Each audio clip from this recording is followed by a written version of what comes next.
How does a movie make money? These days, not that many are making Yeah, money. exactly. These Um, days, especially. Yeah. like literally how you make money, or like Literally, how do I you think break that even? How do you find success? interesting. How do you bring in revenue? How does a movie bring in? That's a good question. I mean, when I'm quite literally talking about the mechanics because I think a lot of people are probably are not familiar with how does literally movie earn money, like in distribution. Like, what Yeah, are sure. I you? mean, I think a distributor can offer you an advance on their future receipts in the movie. You don't always see that. Obviously, when you look at Sundance and you see all the movies that sell out of the market, sometimes they'll tell you this sold for 7 figures, this sold for 20 million, this sold for 8 million, right? That's an advance. So they're saying we believe in this movie so much. Here is $8 million. The movie cost five. You're already in profit just based on the advance. Great. That's an ultimate scenario. Your investors make their money back. They'll make their premium, which is usually 15 to 20%. And then you'll start to recoup that advance. The distributor will get their money back first and then start to pay you any overages above if the movie makes above that 8 million. Um, Now there's obviously a lot of different scenarios. What happens if the movie goes straight to a streamer?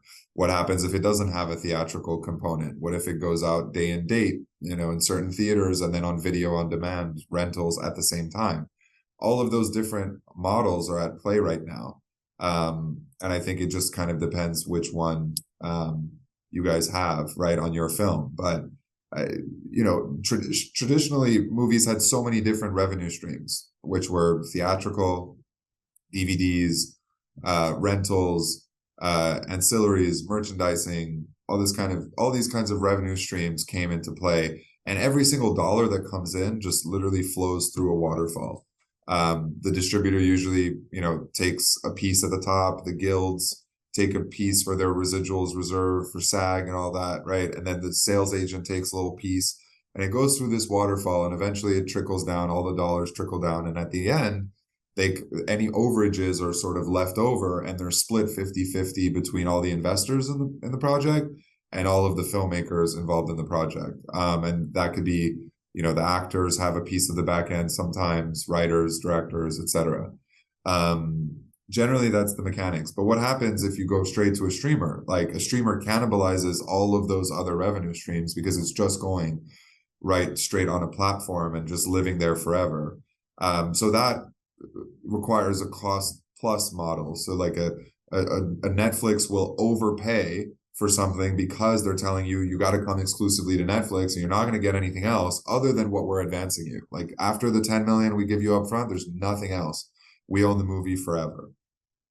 That has started to happen way less over the past several years because of the pandemic, because of the economy, because of the, quite frankly, the streaming bubble burst. And I'm sure Right. you've been reading about that a lot. Netflix crashed, the stock crashed, all the stocks are crashing. But like, that's affecting everything, right? So this cost plus model is not what they're focused on as much anymore. I think they're a lot more focused on the things that they're going to develop internally.